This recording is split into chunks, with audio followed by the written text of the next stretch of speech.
Camila, o texto de uma nova lei antiterrorismo de autoria do deputado Major Vitor Hugo foi aprovado na Comissão Especial da Câmara no final de setembro e houve uma tentativa de colocá-lo em apreciação por meio do regime de urgência. Acabou não acontecendo, mas a possibilidade ainda existe dessa proposta 1595/2019 ser votada no plenário a qualquer momento. Como você analisa essa proposta, Camilo? O Brasil, que tem uma lei antiterrorismo que entrou em vigor em 2016, precisa de uma nova norma sobre esse tema? Pois é, a verdade é que não, porque nós já temos, justamente como você menciona, uma lei aprovada em 2016,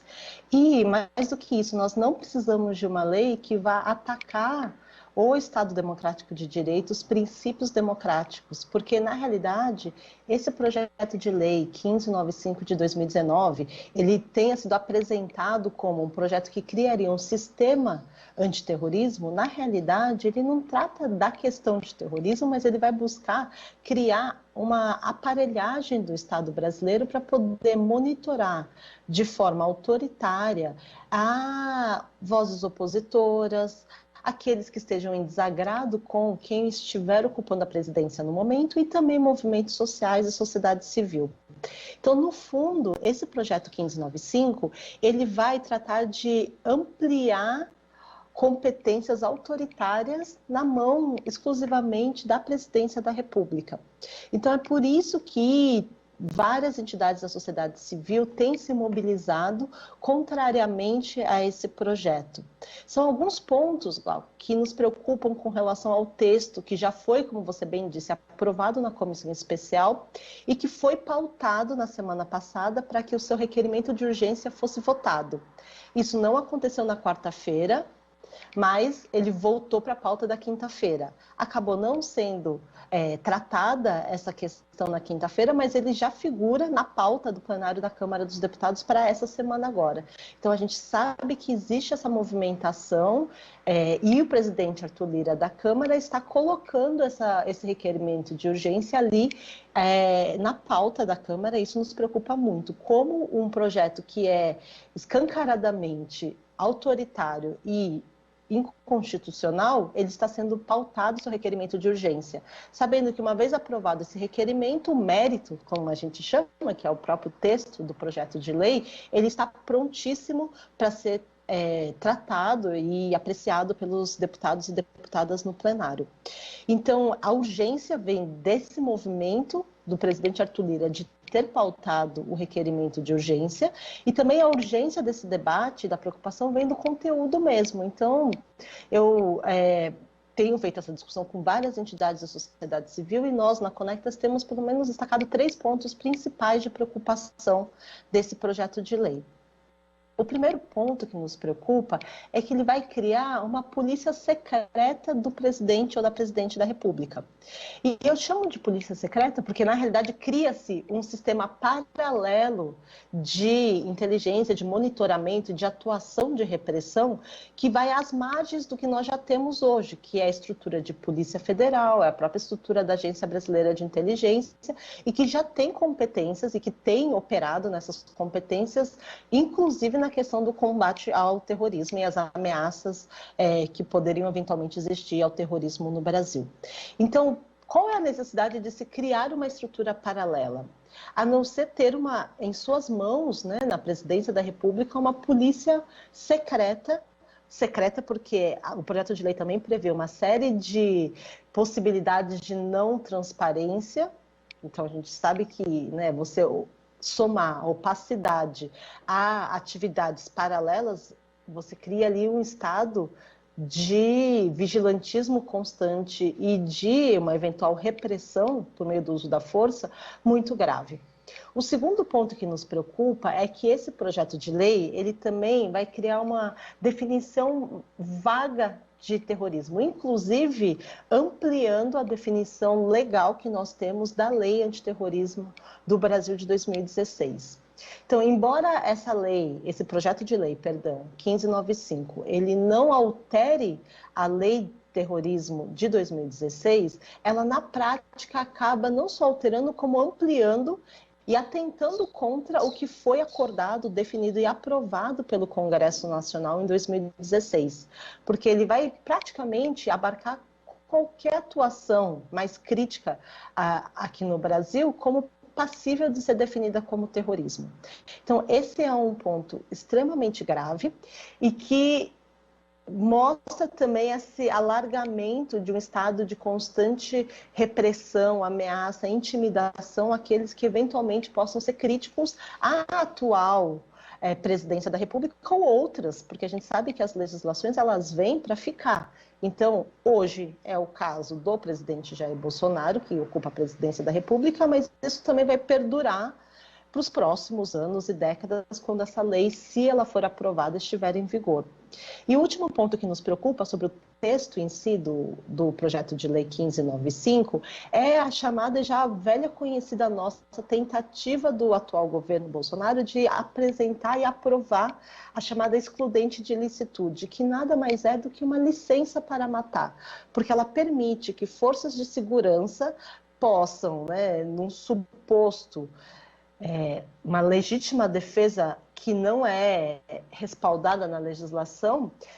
tirar a vida de pessoas e que não tenha que responder a isso. Então, a impunidade ela ficaria ali como regra. E no caso do projeto de lei que a gente está discutindo hoje, essa excludente de ilicitude também está presente em um dos artigos da proposta. Então,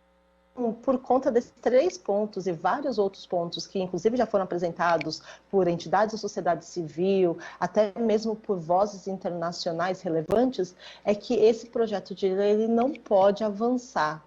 Porque se ele avançar, se o requerimento de urgência for aprovado, nós vamos ter aí mais um passo dado pelo Congresso para consolidar esse momento de crise profunda da democracia no Brasil. E esse terceiro aspecto que você cita, Camila, a questão da excludente de ilicitude, parece ser um fetiche, né, desse governo, da sua base também no Congresso Nacional de extrema-direita.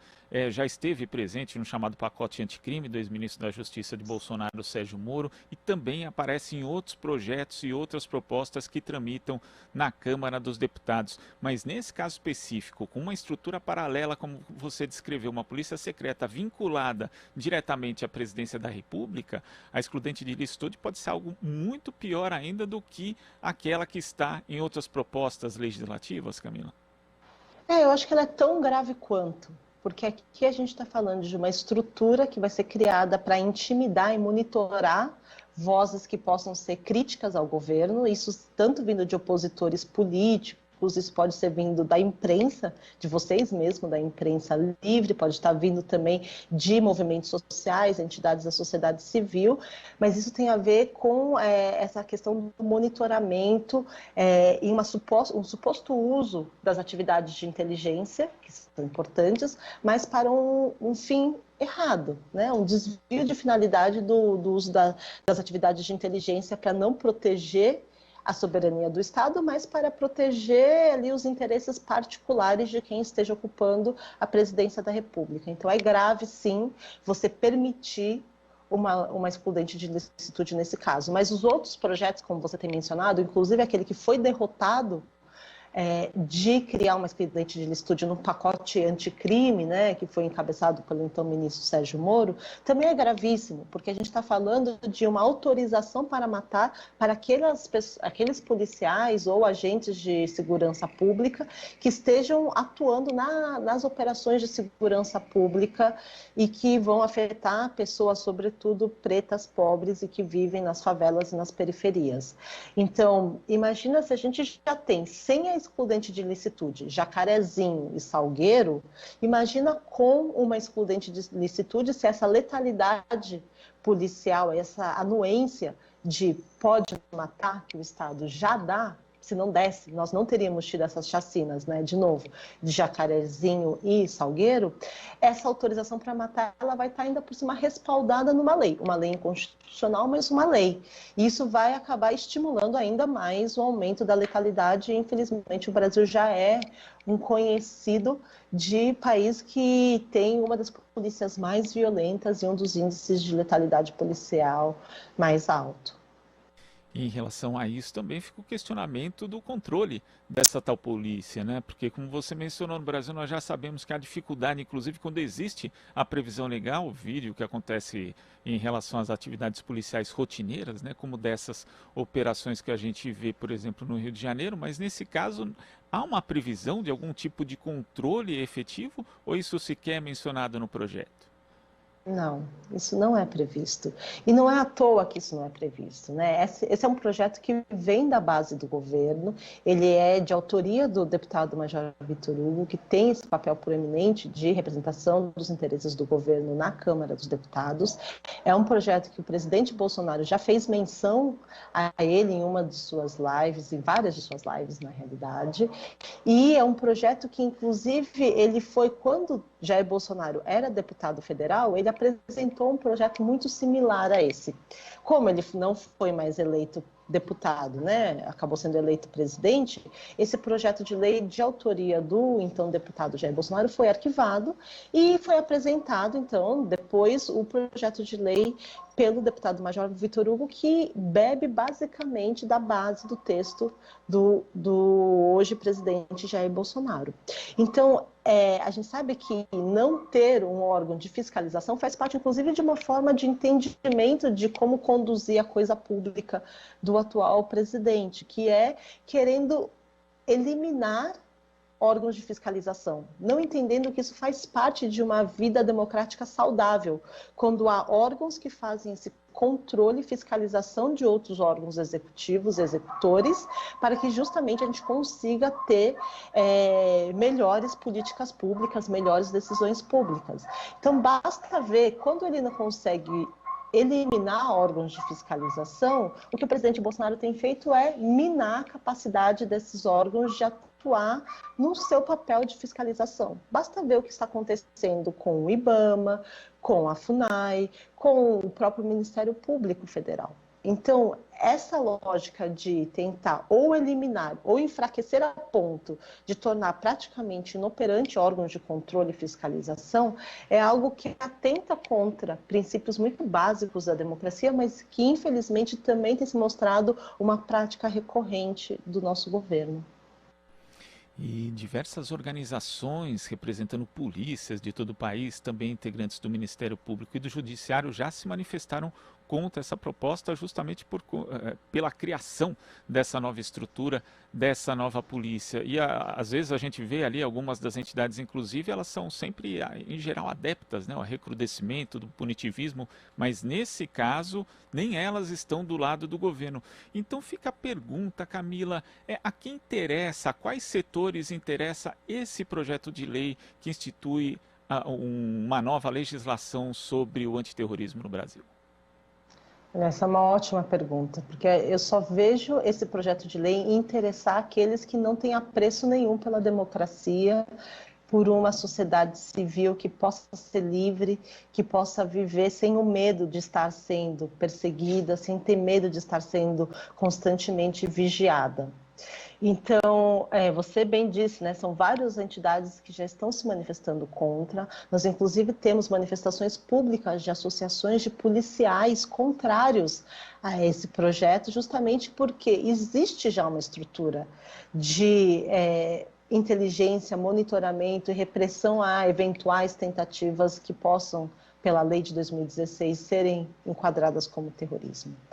E a necessidade de criar uma estrutura nova, ela não existe. Então, de fato, uma estrutura nova, ela deveria servir a algum interesse muito particular e personalizado de quem está muito interessado e, pelo que o projeto nos coloca, é de alguém que não quer que exista a liberdade de crítica, a liberdade de imprensa, a liberdade de associação e assembleia da sociedade como um todo aqui no Brasil. E não é só associações e entidades brasileiras lá que têm se posicionado contra. Nós já chegamos ao nível de que o escritório do Alto Comissariado da ONU para Direitos Humanos enviou uma carta formal à Câmara dos Deputados se posicionando de forma muito preocupada com relação ao projeto 1595. Então, para a gente ter esse movimento do Escritório de Direitos Humanos da ONU se dirigir ao Parlamento brasileiro, já mostra essa preocupação e o quão grave é o projeto. Além disso, 7 relatores das Nações Unidas, que tratam tanto do tema de combate ao terrorismo, liberdade de associação e tantos outros temas, né? Então foram 7 no total, se manifestaram também num comunicado formal ao Estado brasileiro, mostrando todas as preocupações que eles possuem com relação à possibilidade desse projeto criminalizar a atuação da sociedade civil, criminalizar os movimentos sociais, impedir que essa sociedade civil, que pode se organizar em forma de associações de moradores, de ONGs que fazem trabalhos tão bonitos como de assistência social, entidades que atuam na defesa de direitos, movimentos sociais, todos eles acabem não podendo mais atuar por conta de uma criação de um mecanismo de repressão tão autoritário e tão draconiano. E um projeto draconiano autoritário que pode vir à votação a qualquer momento. E nesse sentido, Camila, como tem sido a articulação dos movimentos para tentar barrar esse projeto no Congresso Nacional? São muitos diálogos com parlamentares, mas também muito debate público sendo feito sobre esse projeto. Nós estamos entrando no ano crucial para a democracia brasileira, que é um ano eleitoral. Como aprovar um projeto de lei ou requerimento de urgência, né, que é o passo 1 para imediatamente o projeto ser pautado, no momento, assim, quase no apagar das luzes já do ano legislativo de 2021. Como fazer isso no momento em que a pandemia ainda está presente e, por conta disso, muitas restrições à Câmara dos Deputados e ao Senado Federal de acesso físico aos prédios. Como fazer isso num ano em que a gente sabe que é importante que nós tenhamos a segurança de poder apresentar nossas ideias, de poder denunciar violações diante de um ano que já está se colocando como um ano de muita polarização, de muita violência, que vai ser o ano de 2022, por conta também do contexto eleitoral. Então, existe uma mobilização, uma sensibilização por parte de vários partidos também sobre a gravidade desse projeto de lei. Mas também existe uma preocupação, inclusive de governantes, de como que esse projeto, se aprovado e se virar uma lei, pode inclusive prejudicar ainda mais a imagem e a credibilidade do Brasil internacionalmente. Nós não podemos esquecer, o presidente Bolsonaro, o Brasil foi convidado a participar da Cúpula da Democracia, que começa agora, dia 9 de dezembro, nos Estados Unidos. Vai ser ainda um formato virtual, mas a convite do presidente Joe Biden, alguns países foram convidados para a Cúpula da Democracia. O presidente Bolsonaro foi um dos convidados. Como ele justificará que vai apresentar e que defende a aprovação de um projeto de lei que, no fundo, ataca pilares muito básicos do que é a democracia e a vida democrática? E também isso pode prejudicar em outro aspecto, que é uma prioridade praticamente máxima da política externa brasileira, que é o ingresso do Brasil na OCDE, que é a Organização, né, dos Estados da Cooperação para o Desenvolvimento, que é aquele chamado Clube dos Ricos, que o Brasil, né, sob o governo Bolsonaro, tem se empenhado tanto para entrar, mas que a própria OCDE tem feito uma avaliação em curso ainda sobre o respeito do Brasil aos compromissos de governo aberto e saúde democrática do país. E um dos elementos, inclusive, está a liberdade de associação e a atuação livre da sociedade civil. Então, um projeto como esse, ele vai prejudicar de forma profunda a saúde democrática do Brasil, mas também vai prejudicar de forma muito severa a reputação internacional e, inclusive, prioridades da própria diplomacia de Bolsonaro hoje, que é o ingresso na OCDE.